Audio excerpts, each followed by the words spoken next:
Maintenant, pour le 4, parallèle à Z, toujours avec des, ou bien en pointillé, toujours, un axe d'ordre 4, j'utilise quoi? J'utilise le trièdre droit, donc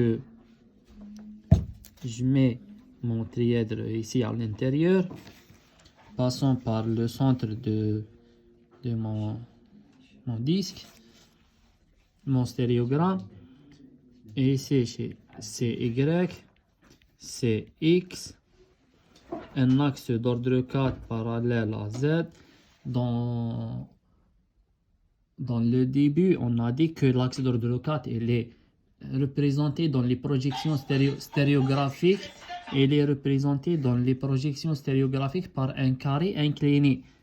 Ce carré il est coloré. Je dessine le carré incliné au centre. Voici, il faut dessiner un bon carré.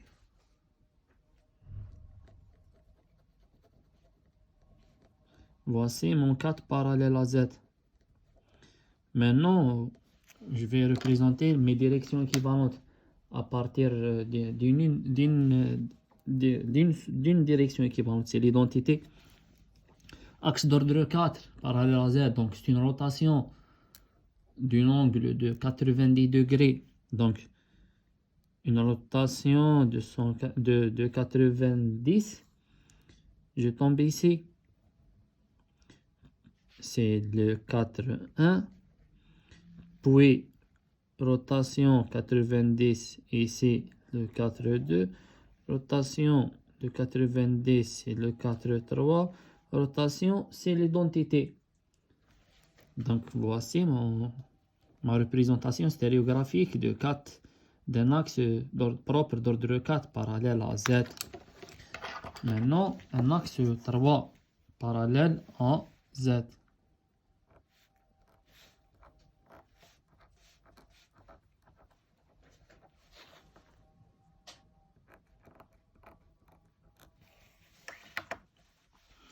Axe d'ordre 3, on utilise quel trièdre? On utilise le trièdre trigonal.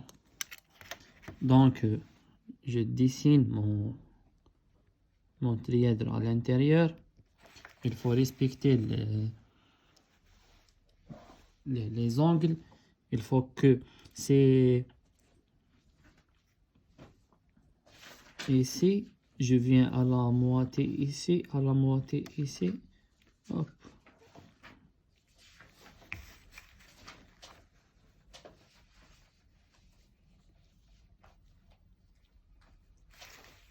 Voici mon trièdre droit avec mes 60 degrés des angles. C'est le X, Y et Y moins X. Qu'est-ce qu'on a? Un axe d'ordre 3 parallèle à Z. Il faut déterminer l'orientation à partir d'une direction initiale. On applique un axe d'ordre 3, donc une rotation de 120 degrés. 60, 120. 60, 120. 60, 120. Voici mon stéréogramme, ma représentation stéréographique de l'axe d'ordre 3. Maintenant, pour l'axe d'ordre 6, c'est identique. Je vais dessiner mon stéréo en pointillé. Quel trièdre on utilise? C'est un axe d'ordre 6, donc on utilise le trièdre trigonal toujours. Voici le centre. Ici, vient ici. Comme ça. Et toujours avec d'un trait discontinu ou bien en pointille en respectant les angles de 60 degrés. Et voici mon X, Y et Y moins X. On a quoi? On a un axe 6. Est-ce que j'arrête ici? Non. Il faut préciser l'orientation. Un axe propre d'ordre 6 parallèle à quoi? Parallèle à Z. Donc, elle est là. Qu'est-ce que j'ai oublié? Axe d'ordre 3, on le schématise avec un quoi? Un triangle équilatéral. Je dessine le triangle où? C'est dans le centre.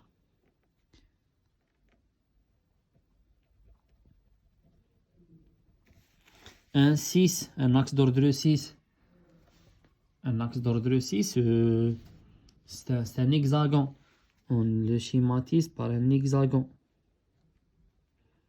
Et un hexagone coloré.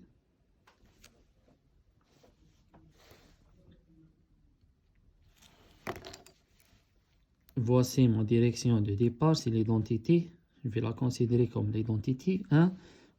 Un axe d'ordre 6 parallèle à Z, donc c'est une rotation d'un angle de 60 degrés. Rotation, j'obtiens une ici et une ici. Rotation de 60, rotation de 60 et rotation de 60. Puis je reviens à l'identité. Voici mon 6. Maintenant, le 2 bar.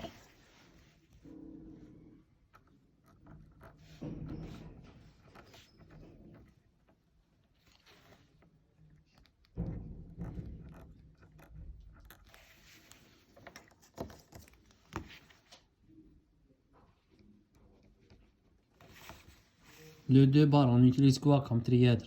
On utilise le trièdre droit. Qu'est-ce qu'on a dit? Le 2 bar, c'est quoi? C'est un miroir. Donc 2 barres parallèles à Z implique ou bien est égal à un miroir perpendiculaire à Z. Il est où Z? Voici mon axe d'ordre Z. Et c'est le X, le Y. Miroir perpendiculaire à Z. Voici le Z, le miroir perpendiculaire, c'est le plan. Comment je vais schématiser ou bien je vais préciser le miroir. Donc le miroir perpendiculaire à Z, c'est celui-là.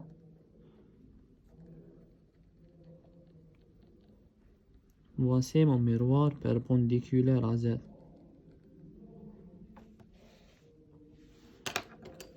À partir d'une direction équivalente, on applique le miroir. Miroir, qu'est-ce qu'il fait le miroir? Il inverse une seule coordonnée. Miroir perpendiculaire à Z inverse quoi? Inverse Z. Miroir perpendiculaire à X inverse X. Miroir perpendiculaire à Y inverse Y. Je vais inverser Z. Z, il est là. Celui-là, il est haut, il est en haut. Il devient haut. Il va en bas. En haut, carreau. En bas, rond. Donc, je vais dessiner un rond ici. Donc, ce qui est envers, c'est l'identité. Et celui-là, le rond, et son image. C'est le 2 bar 1. Le 2 bar est un élément de symétrie binaire. Donc, il génère une seule direction équivalente. Et j'arrête ici.